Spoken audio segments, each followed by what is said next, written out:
Donc, bon, je vous présente Nono et la pomme arc-en-ciel. Le but au départ, c'était de faire un petit tuto basique. Donc on a fait ça avec René, notre président national. Le but au départ, c'était de faire un petit tuto de programmation basique. L'idée, c'était de faire un tout petit jeu de rien du tout, un petit jeu avec un petit peu d'animation. Vu la performance de ces machines brillantissimes et l'implémentation assez animique du basique qu'il y a dessus, il ne faut pas trop vouloir bouger de trucs. Mais c'est intéressant parce que le basique, on peut littéralement faire le tour de la question. Il y a tellement peu de commandes, hein, parce que c'est surtout sur cette version, qu'on peut faire le tour du sujet vraiment en un nombre d'heures très modeste. Et puis en fait, même cet ordi complet, qui est l'Apple II, ce qu'il y a de hardware dedans, en plus celui-là est particulièrement pas très sophistiqué, donc il y a tellement peu d'accélération hardware, on a vraiment fait le tour du hardware en quelques jours, hein, pour comprendre comment ça marche, et ce qu'il y a dans la RAM, etc. Et en plus, tout est documenté. Donc c'est vraiment sympa comme machine d'initiation. Alors qu'un ordinateur correct, d'aujourd'hui, on ne comprend plus rien, on ne sait pas ce que ça fait, on ne sait pas comment ça marche. Même les concepteurs ne savent pas comment. C'est exact, ils ne savent pas. Alors qu'eux, au moins, ils savaient ce qu'ils avaient mis dans leur chip. Alors, le point de départ de ça, c'était de faire du basique. Alors, le basique sur l'Apple II, il y en a deux. Aucun des deux n'est très complet. Il y a certaines commandes qui sont dans l'un, pas dans l'autre. Il manque des choses vraiment basiques, vraiment élémentaires. Hein. Lire une touche sans bloquer pour faire un petit jeu qui anime pendant qu'on attend qu'il se passe quelque chose au clavier, c'est assez utile. Ça s'appelle InKey $, comme une touche en entrée sur tous les basiques de la planète, sauf celui de l'Apple II. Donc pour ça, il faut faire un peu de pic et de pop directement. Le if then else, il n'y a pas de else. C'est vachement pratique pour faire un automate quand il n'y a pas de else. Ça fait les goto encore plus, comme si ça ne suffisait pas les goto en basique. Ben là, il y en a encore plus. L'organisation mémoire entre le DOS, les différentes versions du DOS, les différentes versions du basique, les maps mémoire, les différentes tailles mémoire, les différentes variantes de hardware, c'est le bordel. Donc pour faire simple, il vaut mieux rester dans les 6 kg de RAM qui sont en dessous de la mémoire vidéo. Donc il faut que le programme rentre en 6 kg, sinon ça devient compliqué, il me semble, si j'ai bien compris, de faire un programme portable. On peut régler, mais c'est difficile de faire un listing qui va marcher sur toutes les machines. Donc du coup, au bout d'un moment, on en a marre du basique. Alors c'est sympa, il y a quand même moyen d'accéder directement au registre pour taper directement dans le hardware. On peut appeler des bouts d'assembleur et puis on peut même charger facilement, ça c'est sympa, des bouts de binaires qui sont sur disquette et ça permet d'injecter des bouts de code d'assembleur ou des bouts de données, des images, la musique directement en mémoire sans trop se prendre la tête au moins. Et puis si j'ai bien compris, il y a eu quand même des basiques améliorés. Il y a eu des patchs de l'interpréteur basique en RAM pour ajouter quand même plein de commandes pratiques. Comme Peersoft, effectivement, présenté par Benoît hier. Alors comme là, le but c'était de faire un truc simple sur une disquette simple pour expliquer simplement et qu'en plus cette disquette marche sur plusieurs machines, j'ai rien utilisé de tout ça. Mais avec plus de temps, j'aurais pu. Mais il faut quand même un peu plus de temps. Alors ce qui est sympa de nos jours, c'est qu'on trouve toute la doc sur tout le hardware, sur tous les logiciels, sur tous les langages de programmation. On trouve même des désassemblages abondamment commentés de ce qu'il y a dans les ROM et de certains programmes légendaires sur cette machine. On trouve également des exemples de code, comme sur le site de l'ami Antoine, qui est assez riche, y compris si on veut faire des choses plus sérieuses, comme compresser des données pour rentrer plus d'informations sur ces disquettes, qui ne sont pas non plus très grosses, hein, 140 kg par disquette, c'est quand même assez modeste. Donc pour ça, il y a des routines de compression modernes. On compresse sur un PC, ça décompresse sur l'Apple, ça charge plus vite, on rend plus de choses. Bon, là, il se trouvait que les quelques contenus qu'on a fait, ça tenait, donc il n'y a pas eu besoin au final de s'en servir. Et c'est ce que j'aurais fait si ça n'avait pas tenu.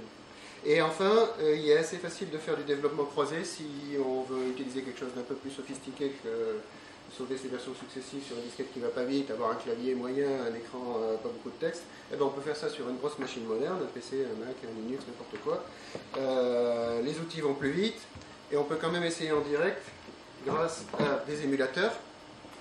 Pas obligé d'aller écrire une disquette et de faire un cycle long à chaque fois qu'on remodifie.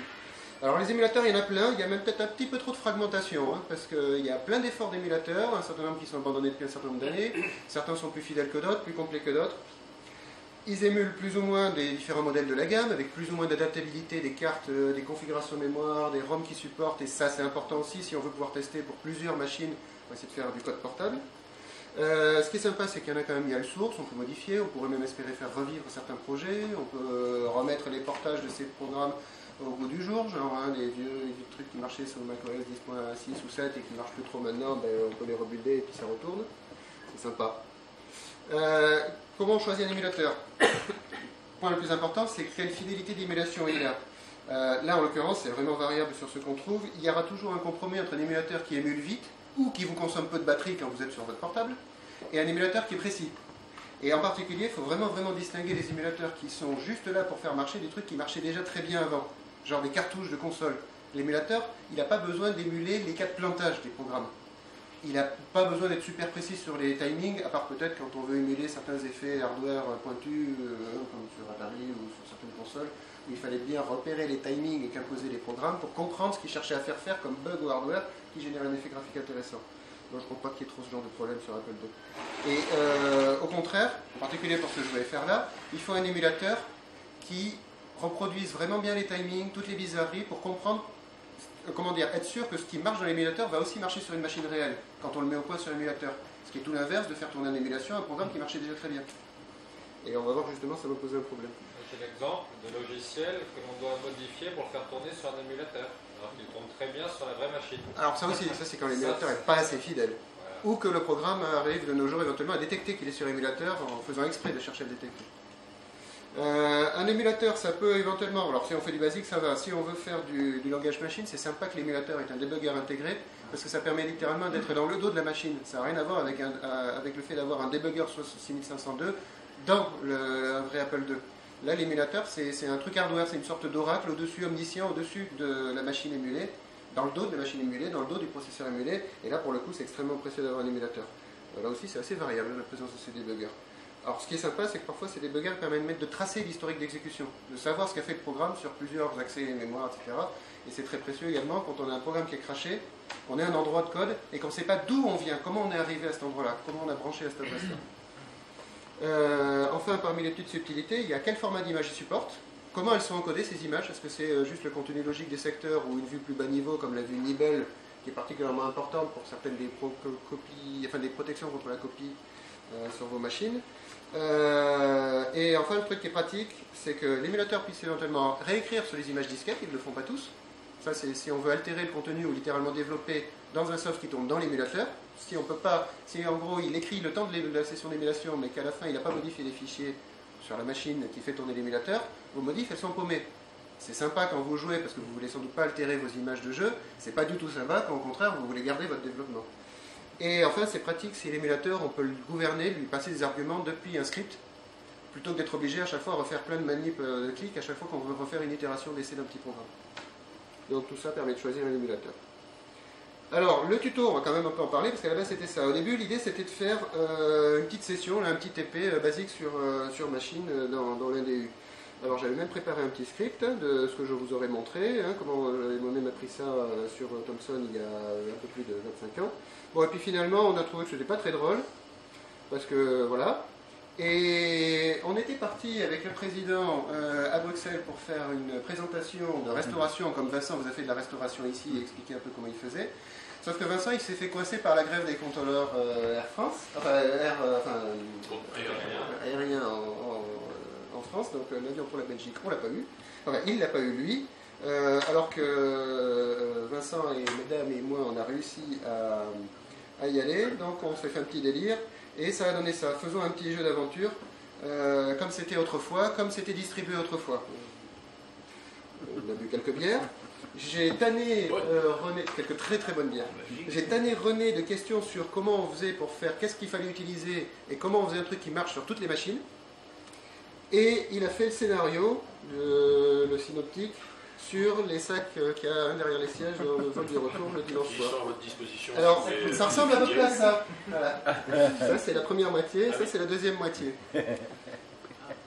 Et ensuite, on a donc un créatif qui a fait également des graphismes, puisque c'est ce qu'il fait aussi René à la base, en plus du scénario. Comme vous pouvez le voir, au niveau date, vous pouvez voir, 2015-03-2014, lui, il était à peu près dans les temps. Moi, j'étais un petit peu moins dans les temps, puisque j'ai fait le code ici, on est une vingtaine d'heures, une petite vie. Merci à tous ceux qui m'ont filé un coup de main en répondant à mes questions, en me disant qu'est-ce qu'il fallait faire à bas niveau, qu'est-ce qui était présent ou pas présent dans ce basique, dans ces ROM, etc. Sans vous, ça aurait pris beaucoup plus que 20 heures. Du coup, tout ça tient au basique. Il y a quelques accès directs pour basculer les mémoires vidéo, mais sinon c'est tout. Et donc, une routine qui rejoue le son pendant qu'en gros j'attends le clavier. Que m'a donné Antoine, également un bout de musique ripé de on ne sait pas quel jeu, il y a très longtemps, tant pis, peut-être qu'on se fera engueuler un jour, c'est pas bien grave. Et donc merci. Le code finalement c'est assez lisible, on pourra, enfin, si ça vous amuse, je pourrai vous montrer un peu plus. Il y a la partie qui est pénible, surtout avec un basique à numéro de ligne, surtout quand il n'y a pas de else, c'est les parties qui représentent en gros des sortes d'automates à état fini. qu'on dessine normalement avec des graphes sur un bout de papier, qui représentent en gros de quel mot du dialogue on peut aller à quel autre mot du dialogue. Lors du dialogue dans ce jeu d'aventure, que vous allez le voir ensuite, vous allez regarder sur une vraie machine. Donc au total, il y en a pour 250 lignes avec les textes que vous verrez. Et donc du coup, ça tient dans la mémoire basse de l'interpréteur basique, ce qui permet de ne pas avoir trop de difficultés pour que ça marche sur du coup n'importe quelle machine. Alors comme j'utilise les pages graphiques haute résolution et un bout de mémoire pour mettre la musique, il faut qu'il y ait 32 kg de RAM. Alors plus, je ne sais pas trop quelle partie qui est prise par les différentes versions du DOS. Et par contre, on a essayé, ça marche sur les 2 plus et les 2 E en noir et blanc, ça marche sur le 2C en couleur, je ne sais pas si ça marcherait avec un chat mauve, et a priori, on peut penser que ça marcherait aussi du coup sur un 2GS, il faudrait juste le mettre sur un Master 804. Et donc, on a fait un petit packaging vintage. Voilà. Et il suffit de booter ta disquette sur un écran 525, brancher un GS. Alors si le DGS est capable de booter sur le floppy externe, je suppose que ça va marcher direct. Et il marchera avec le 3.3, il est en mode émulation Apple II. Du coup, donc ça marchera aussi sur un 2GS. Donc on a un formidable packaging avec des explications derrière, avec une disquette étiquetée pour commémorer l'événement. Bon, c'est tellement joli aussi. Vous remarquez qu'on a quand même utilisé de la disquette française, de la Ron Poulin. J'ai laissé, du coup, c'est joli. Il y en a vu suffisamment. Bon, quelques autocollants. Et puis en plus, il y a un petit bonus, un petit peu de merchandising. Là, vu le scénario, enfin,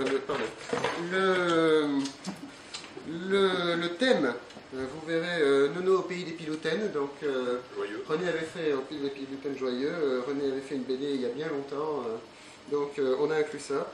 Et il y en a une quinzaine d'exemplaires, plus l'archive de la disquette et enfin en gros le code source. J'ai ça sur j'ai un zip, donc s'il y en a qui veulent récupérer ça avec des clés USB, vous aurez aussi l'image pour faire tourner ça en émulation si vous voulez, ou on peut les mettre sur les clés USB aimablement fournies par Olivier.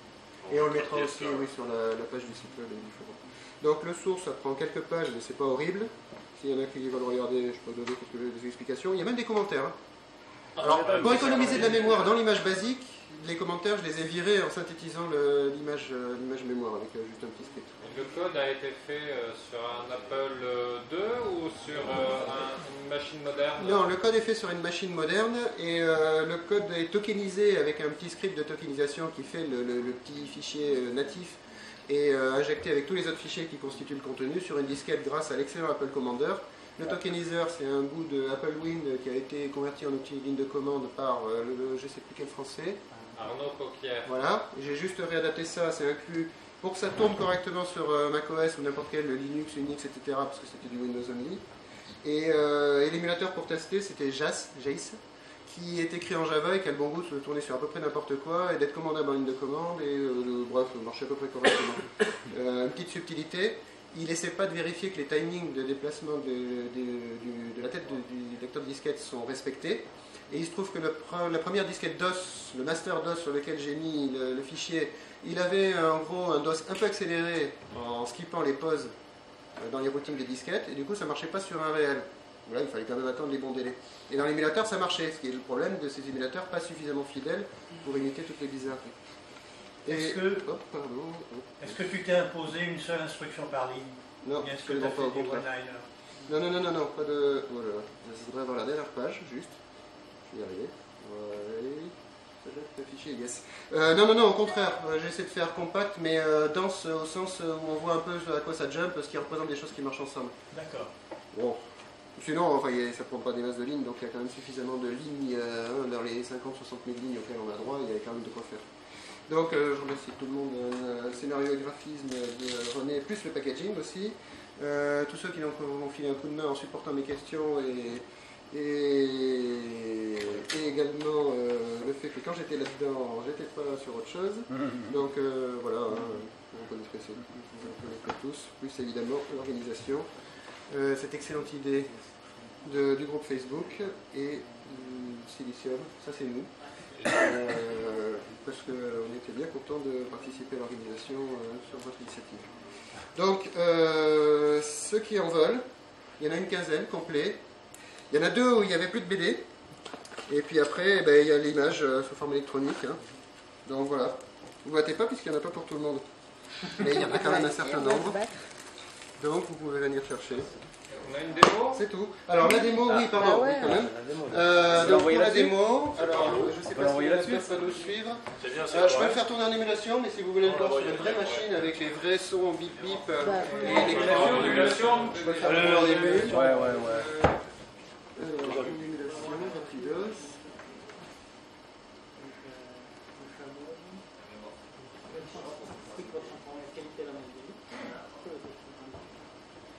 Hop. Je sais plus, je crois qu'on peut faire passer en plein écran, mais je ne sais plus comment. Donc là, ça charge, ça autoboot. F8 et CTRL F9. CTRL F9 Ouais, sauf qu'il remplace sur le premier écran. Donc, ah bon. Par contre, on peut peut-être faire ça. Tout simplement, oui. Voilà. Voilà. Oh, bien. Donc ça cycle, ça c'est des basses résolutions, mais il y a plus de couleurs. Il y a les mêmes couleurs. Donc quand on en a, on lui arrêter. Voilà, il y a du son alors? Alors il y a du son, il sort sur ma machine parce que apparemment le HDMI ne reprend pas l'audio. Alors on entend très bien les hautes fréquences, normalement ça aurait fait un peu filtre passe-bas après Apple II, là on entend très bien les aigus. Oui. Mais il y a des routines pour jouer ces musiques avec un keyboard ou un cliquet. C'est pas des Electric Gut? Ça c'est Electric Gut là. Là ça rejoue plusieurs voix, du coup il beatbang dans le haut-parleur à la fréquence la plus élevée, je suppose qu'il arrive à faire dans le code assembleur, mais du coup il y a des artefacts de haute fréquence qu'il faudrait filtrer avec un filtre passe-bas.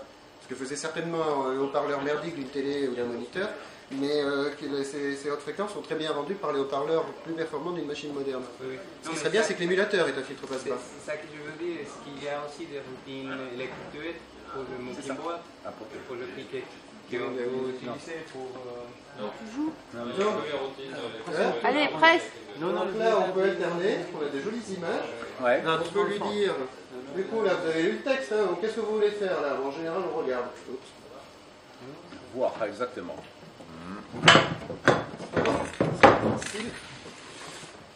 Donc, Prendre bâton. Promener il y a un bâton, il y a aussi un panier, donc il faut le prendre. Donc, on va pas y aller. Saisir caca, s'il te plaît. Alors je peux. Sortir. Oui. Donc il va changer d'image. Jolie image. Alors si on saisit caca, c'est pas bien. Alors faut pas le faire. Donc vous êtes mort, hein, là, Voilà. vous n'avez plus qu'à recommencer. C'est une touche pour recommencer. Donc si vous voulez voir le first run, je peux vous le faire complètement.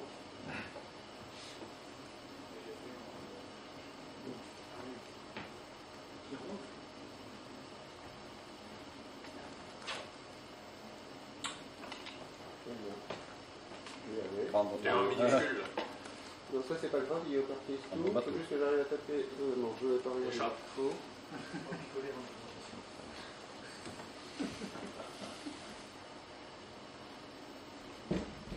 Donc, vous avez vu. L'image suivante. Alors oui, par ces chaînes de caractères, avec ce basique-là, avec les instructions qu'il a, c'est particulièrement ignoble. Et donc c'est particulièrement lent. Voilà Electric Gut. Voilà. C'est particulièrement lent. Donc pareil, hein, on est dans la forêt là. Vous reconnaissez Nono le pilotène et son fidèle chien Wataï. Voilà. Ouais. Oui, il faut expliquer. Ils sont dans la forêt. Hein. Une forêt avec un arbre, des plantes. Donc là, qu'est-ce que vous voulez faire? Est. Est. Allez à l'étang. Ce qui se passe à l'étang. Ouh, le crapaud. Il y a un crapaud, on regarde un peu. Wow. Donc là, on est un peu paumé, alors on va lui demander s'il a quelque chose à nous dire. Oh. Les premiers, la grande vénérable.